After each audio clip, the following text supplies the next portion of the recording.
Hello. Oh, what a powerful song. That song in itself is a ministry, is the word that we should drink in and have it be a part of us, a part of who we're meant to be. If we understand the desire of the Christ mind of divinity, you should be crying too. You should be feeling exactly what that message is meant to be within us. I sat there shaking as they sang because I could feel this incredible spirit flowing through me.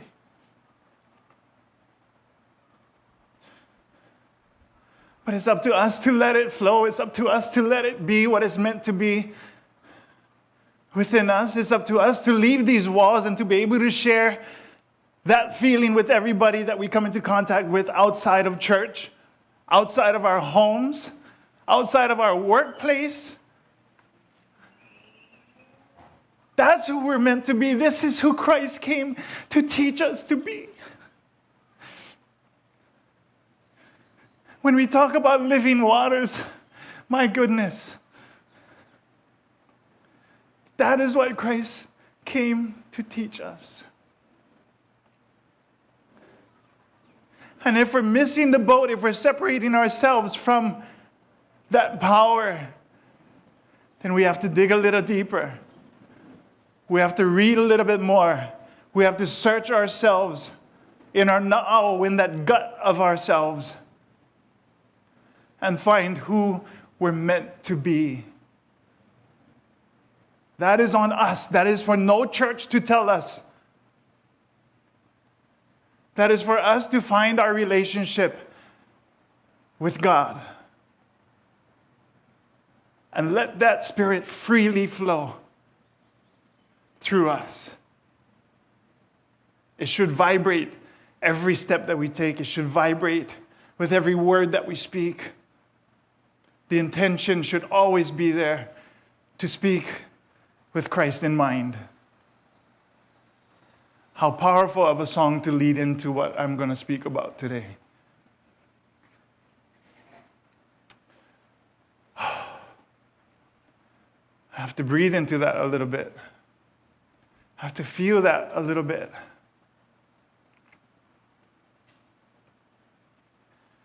I open up the talk today with a quote from Bruce Lee, and which is funny after what I had just said. But everything is related to each other. And so if we think the Bible has all the answers, the Bible, if that's all we accept as the answers, then we're limiting ourselves to what really exists around us. And we can find inspiration, we can find truths of what God is trying to tell us in everything. In everything. So Bruce Lee, in an interview many years ago, this was in the 60s or 70s or so, his famous quote was, "Empty your mind, be formless, shapeless, like water. You put water in a cup, it becomes the cup. You put water into a bottle, it becomes the bottle. You put it in a teapot and it becomes the teapot. Now water can flow or water can crash. Be water, my friend." And that is only the tip of the iceberg.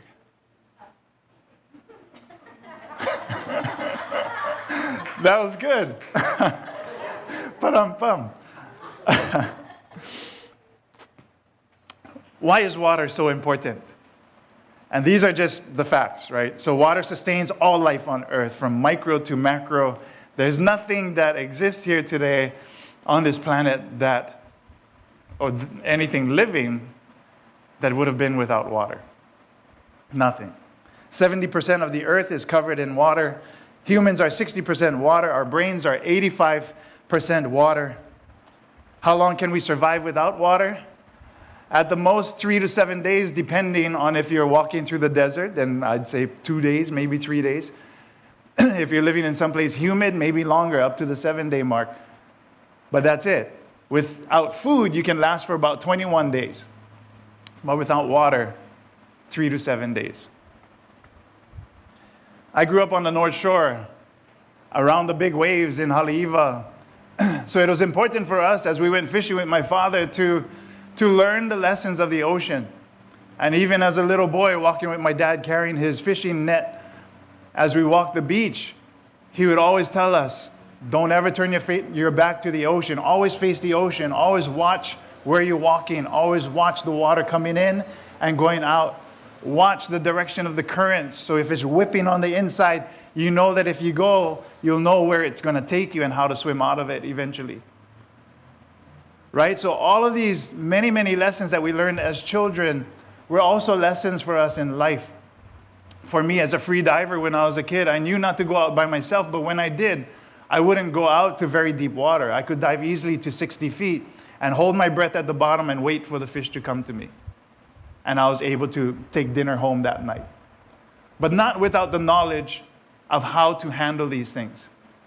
And that knowledge came by trial and error. That knowledge came by me observing, by me absorbing, watching my friends as they dove, watching my father as he fished. It was important for me to learn these basic skill sets in order for me to be successful, but more importantly, in order for me not to have any fear of what I was embarking on. And that was the importance of these lessons. Now when I surf in waves that are double overhead or 10 foot in faces. I won't go any bigger because I know my limits. So I know if I go out in a day that's 5 foot Hawaiian or 10 foot faces, I know that I have to be ready to hold my breath. I have to be ready to stay calm underwater. I have to be ready to catch a wave in, and if I can't catch a wave, just throw myself into the wave so that it can push me within the reef system. Those are all important for us as watermen to know. So that's just the basics. So today I want to focus on three philosophies. The first would be Taoism, which Bruce Lee opened up for us. The second would be water within the Hawaiian community and how important water was. So as a community, we regard water. Taoism was about the self and how we can learn lessons through the characteristics of water. And thirdly, within Christianity, what is the divinity? What is spirit? So water acting as that living and breathing thing that flows within us. So water as self in Taoism. Lao Tzu provides a detailed explanation in chapter 8 of the Tao Te Ching. He speaks of 7 specific and distinct ways that we can follow the characteristics of water. And the first is dwelling with the right location. Water doesn't pick and choose where it wants to dwell. It immediately, as it's poured into anything, it immediately fills in the lowest areas of whatever it's poured into. And it goes from there. It rises up from that point. For a lot of people who may be of the selfish mindset, they would seek the high ground first. So within this first teaching, it tells us how to live with humility just as water. Don't pick and choose where you want to be, but allow yourself to fill in the lowest areas first and do it with all humility. Number 2 is feeling with great depth. Truly virtuous people are like deep pools of water. They are quiet and serene and hold a deep well of knowledge, compassion, empathy, goodness, and mindfulness. Number 3 is giving with great kindness. As a river flows across the land, it nurtures everything within its path. It does not pick and choose again on who it wants to nurture. It just gives it to everything within its path on its way to the ocean. The animals, the plants, all of those that are dwelling within reach of the river. Speaking with great integrity is number 4. Water will reflect exactly as something is. When the face of the water is calm and undisturbed, just like how it would be if there's a weed whacker outside of our church. This is part of the teaching for us to stay calm, cool and collected, and for me not to lose my place in what I'm speaking about. So when the face of the water is calm and undisturbed, it shows the truth of the observer without prejudice or opinion. When the Taoist is in practice of this characteristic, they will speak with peace, love, clarity, but most of all, truthfully, without judgment.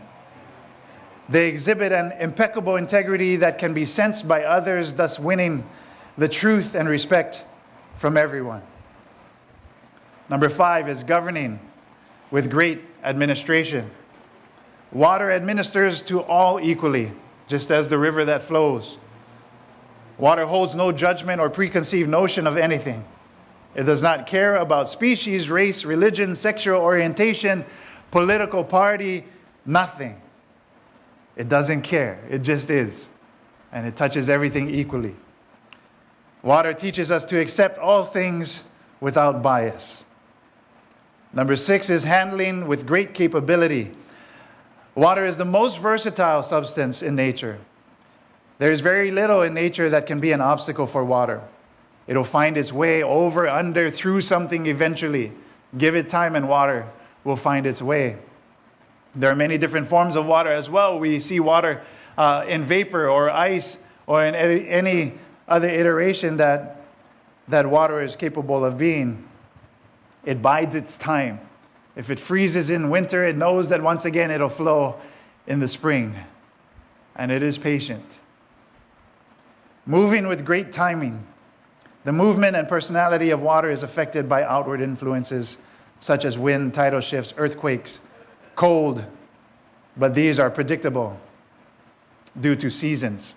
If we are mindful of our own personal seasons, then we can also be prepared to adjust to the demands of our life.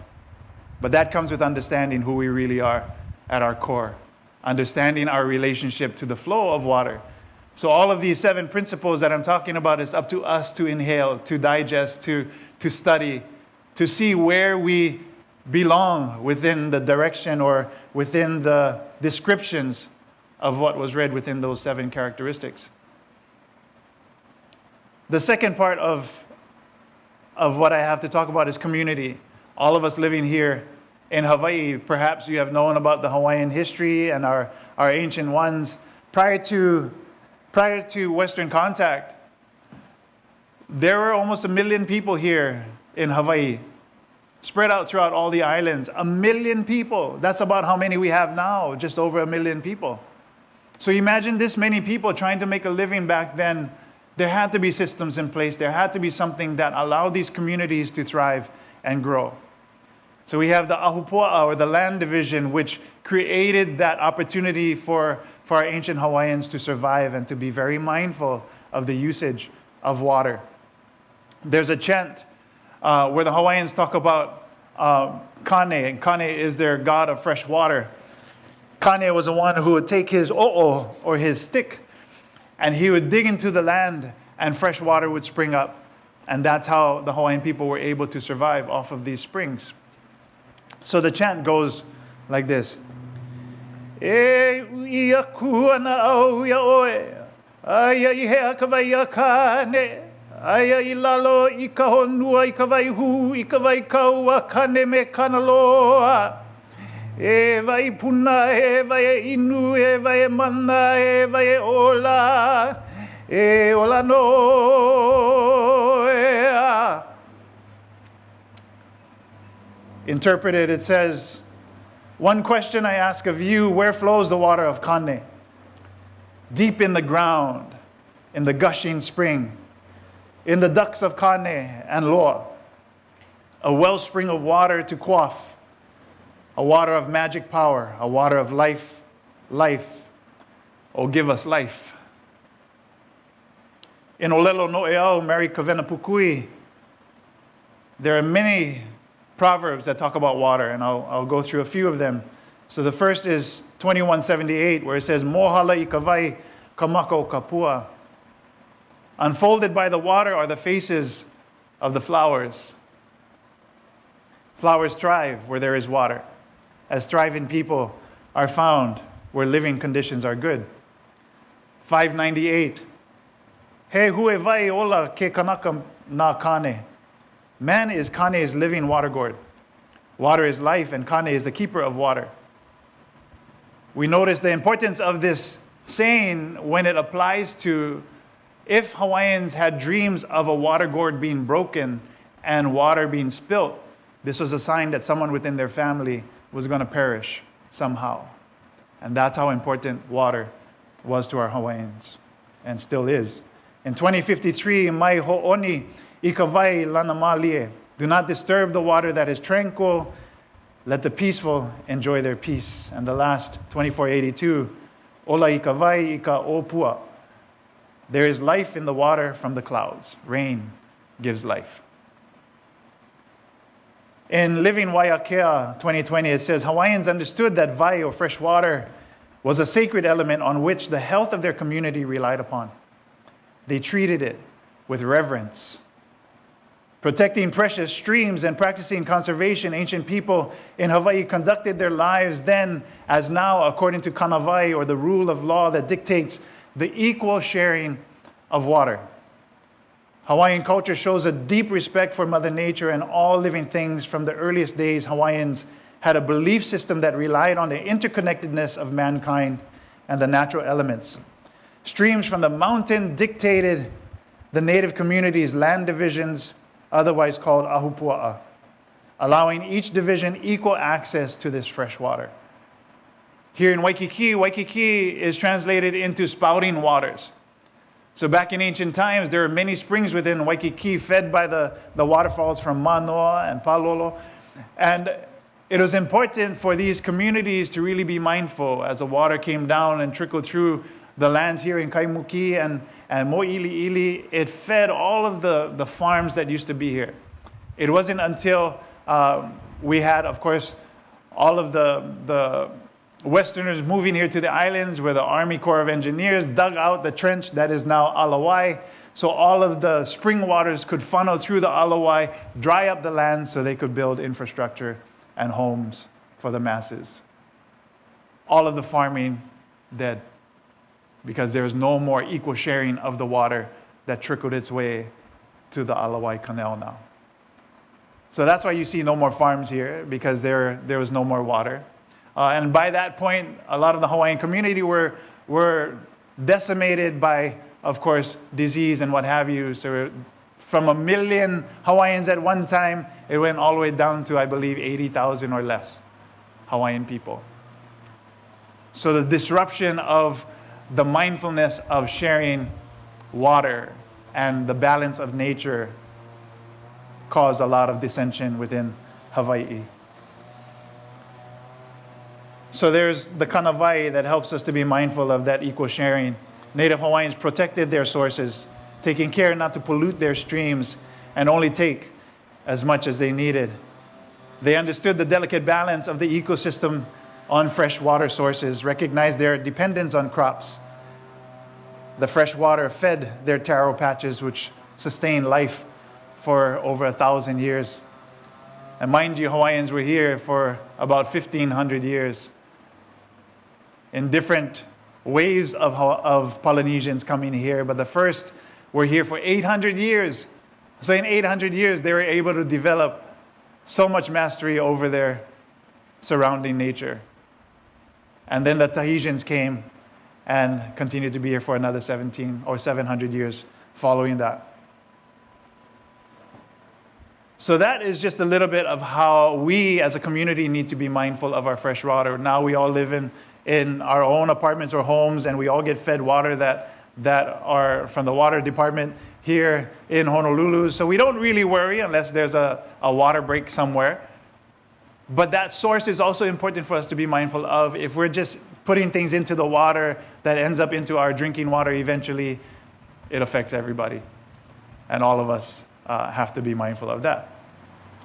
The last part of this talk is about living water, and is about the Christ within. This is what triggered my tears to flow in the song Oceans. And this, I hope, creates the opportunity for you to dig a little bit deeper on what Spirit means to you, on who Spirit means to you. It goes deep. Water is mentioned 722 times within the Bible. It begins with God's creation in the second verse of Genesis. It describes water.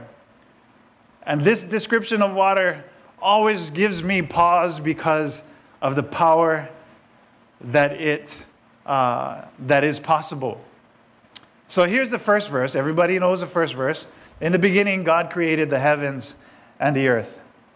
Now the second verse, if we all imagine this Spirit, this incredible Spirit of God. Now the earth was formless and empty, and darkness was over the surface of the deep. And the Spirit of God was hovering over the waters. He had not yet infused his life into it. He had not yet put his nose and his forehead to the earth and said, "Live." He had not yet done that. He sat and hovered over the waters and thought, and looked into the nothingness, looked into the depth of the oceans, looked into the barren land before he breathed his breath, his ha, into the earth. So he gives us a moment, and then the next verse talks about the creation of light and what have you. And we have Genesis. But that part where God hovers over the ocean is so important for us to understand. Of course, water is mentioned in Revelations as well to close the Bible out in 22:17. Within New Thought, as defined in the Metaphysical Bible Dictionary by Charles Fillmore, water in its different forms or different aspects represents weakness and negativity, which I'll come back to in a second, cleansing, mental potential, and in some cases, life or vital energy. The only reason why it would hold a negative connotation is because of the fact that it opens up in Genesis with the darkness and the emptiness of the earth at that time. And then also the struggles that the disciples of Jesus had as they feared what would happen if these waves overtook the boat. And yet when Jesus woke up, he said, "Peace be still," and that was it. With no fear, no hesitation at all, he just stood up and said, "Stop." So we learned that the only reason why there would be negativity would be because of our fear and misunderstanding of what this living water really should be within us. It continues, water by itself, Genesis 1:6-7, represent unexpressed possibilities in mind. There must be a firm starting point established. This point or firmament is faith moving on the uninformed capacities of spirit consciousness. Above the firmament, unexpressed capacities of consciousness mind, resting in faith in divine mind. Below the firmament are the unexpressed capacities of the subconscious. So this tells me the description of water as filled with absolute potential, as God hovered before giving the water any potential at all. Before breathing his life into the water, he hovered over it. So it gives this important period of acknowledging us in our own capacity. Are we filled yet? Have we yet did our ha with Spirit, with God? Have we yet woken ourselves up to come into that place of being fulfilled with his living water? To give life, to nurture, to fulfill, to invigorate, water is filled with this potential, and in return infuses us with this same potential physically, mentally, and spiritually.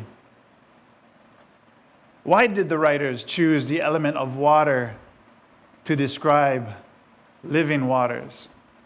Why did Christ use living waters to describe the importance of what this was for us, for our spirit? They knew, as we know now, that without water, we have 3 to 7 days to live. That's it. They knew how important it was for us to thrive with water itself, the real drinkable water. So if we apply that same concept to spirit, how important is water to feed our spirit? How important is water to allow that part of us to prosper and flourish? So why choose the element vital to physical survival to represent our spiritual survival as well? So we knew that they understood the need for water. It wasn't hard to apply the same reality to our spiritual survival. No one better to have been that example but Jesus the Christ, the living water himself. In John 4, 5 through 15, so he came to a Samaritan city called Sychar, near the plot of ground that Jacob had given to his son Joseph. Jacob's well was there, and Jesus, tired out by his journey, was sitting by the well. It was about noon, and a Samaritan woman came to draw water, and Jesus said to her, "Give me a drink of water." And she was surprised because Jews did not exchange things with Samaritans at that time. And she said, Why would you ask this of me, to give you water?" And Jesus answered her and said, "If you knew the gift of God and who it was that is saying to you, 'Give me a drink,' you would have asked him, and he would have given you living water." And the woman said to him, "Sir, you have no bucket, and the well is deep. Where do you get the living water? Are you saying that you are greater than our ancestor Jacob, who gave us this well and fed his sons and his crops and everything that came after?" And Jesus said to her, "Everyone who drinks of this water will be thirsty again. But those who drink the water that I will give them will never be thirsty. The water that I give will become in them a spring of water gushing up from eternal life." And the woman said to him, "Sir, give me this water, so that I may never be thirsty or have to keep coming here to this well to draw water." In Zechariah, it talks about living water flowing from Jerusalem to all corners of our globe, to all corners of the earth, through many voices that this water would share and touch the lives of everyone who inhabited this earth. At the time, they only had a concept of the earth that surrounded them. They had no idea of the 7 point whatever billion people that will now be on this globe. Revelations 22, 1 through 2, it says, "Then the angel showed me the river of life, as clear as crystal, flowing from the throne of God and the Lamb down the middle of the great street of the city. On each side of the river stood the tree of life, bearing 12 crops of fruit, yielding its fruit every month, and the leaves of the trees are for the healing of the nations." The leaves would not grow without that water. The trees would not grow without that water. And if we are the leaves, we become a part of the healing of the nations. We become a part of the healing of this church, the healing of our households, the healing of those that suffer around us. We become that conduit. John 7, 37, 39 through 39 says, "Now on the greatest day, which is the last day of the feast, Jesus stood and cried out, saying, 'If any man is thirsty, let him come to me and drink. Whoever believes in me, just as the scriptures have said, the rivers of living water shall flow from within him.' And he said this concerning the Spirit, which they who believe in him were to receive. For the Spirit was not yet given, because Jesus was not yet glorified." It's important to separate the Christian dogma of what these teachings say and actually look at the Christ message that he was given to us at the time. If he was the living water and he said, "You can do the same things that I do and greater things you'll be able to do," then that means that we're also living water. And that means that he's also charging us to carry that same responsibility to everyone around us. So when we take the understanding that there is no life on earth without water, then only land will be barren as a wasteland. There would never have been any life. There would never have been any humanity. There would never have been any opportunity for us as human beings to acknowledge divinity or God. We live because of this water. We are charged to become the continuous flow of living water, just as Christ taught us to be. And as we absorb all of that like a sponge, these things are popping up in my mind, all these puns. If we absorb all of that, then I would say to you, if you accept this message and if you accept this responsibility, then I implore you to be water, my friend. And more importantly than that, to be living water and share that with the world.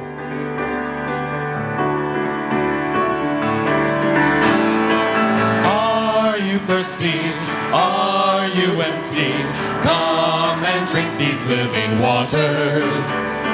Time unbroken, peace unspoken, rest beside these living waters.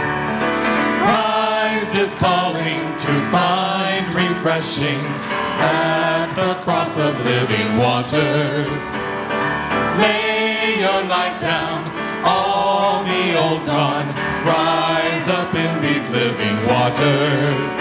There's a river that flows with mercy and love, bringing joy to the city of our God. There our hope is secure, do not fear anymore.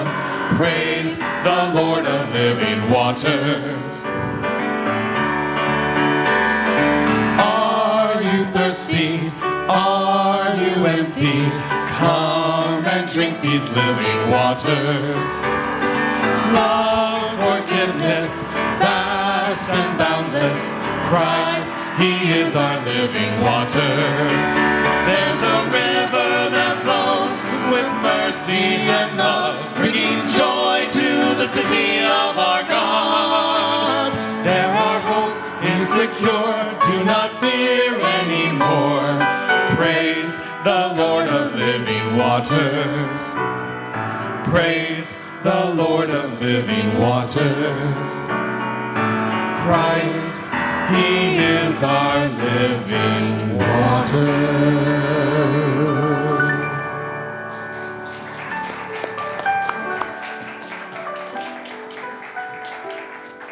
So I'm going to give a few tips on how to swim.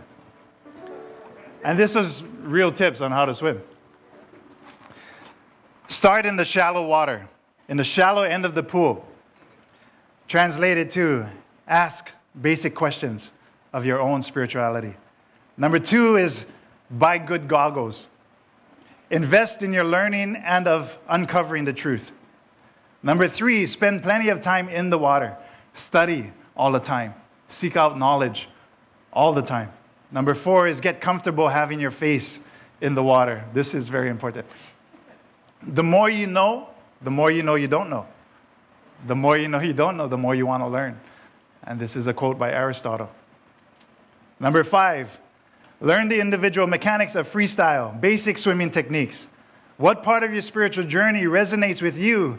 Practice that often. Practice it all the time. Number 6, consider using fins. If you swim slow, then get fins. If you need help, seek out help. There are many available tools to help you in your spiritual walk. Number 7, enroll in swimming lessons. Read good books again. Be inspired by great teachers. Get in a routine of meditation and prayer. Find a church home or be with people who want to know just like you do. Those are the 7 lessons of how to swim. From there, we go into our meditation. So I'd like everyone, I want you to sing with us. We're going to sing a little bit for this meditation, but I want you to close your eyes. To take a deep breath. On that inhale, hold your breath on the top for a few seconds. And release the breath. Take in another deep breath and hold it on the top. And release the breath. Within this meditation, I want you to dive deep within yourself. To really stir up those waters that already exist within you, that maybe you have not become accustomed to just yet. Maybe you haven't experienced the power of this water just yet. But we need to know that it's there. We need to know that it is always filling us up. That it is always causing us to overflow. But we have to be mindful of that. So as we sing this song, you can follow Ralph and Dawn as they repeat after me. And I want to sing this until you understand how deep we can go. Fill me up. Fill me up. till I overflow. Till I overflow. I want to run over. I want to run over. Fill me up Fill me up till I overflow. till I overflow. I want to run over. I want to run over. Everyone, please sing along. Fill me up Fill me up till I overflow. till I overflow. I want to run over. I want to run over. Fill me up Fill me up till I overflow. till I overflow. I want to run over. I want to run over. One more time. Fill me up Fill me up till I overflow. till I overflow. I want to run over. I want to run over. Sing this song often. Dive deep into the Spirit of God. Dive deep so that you cry.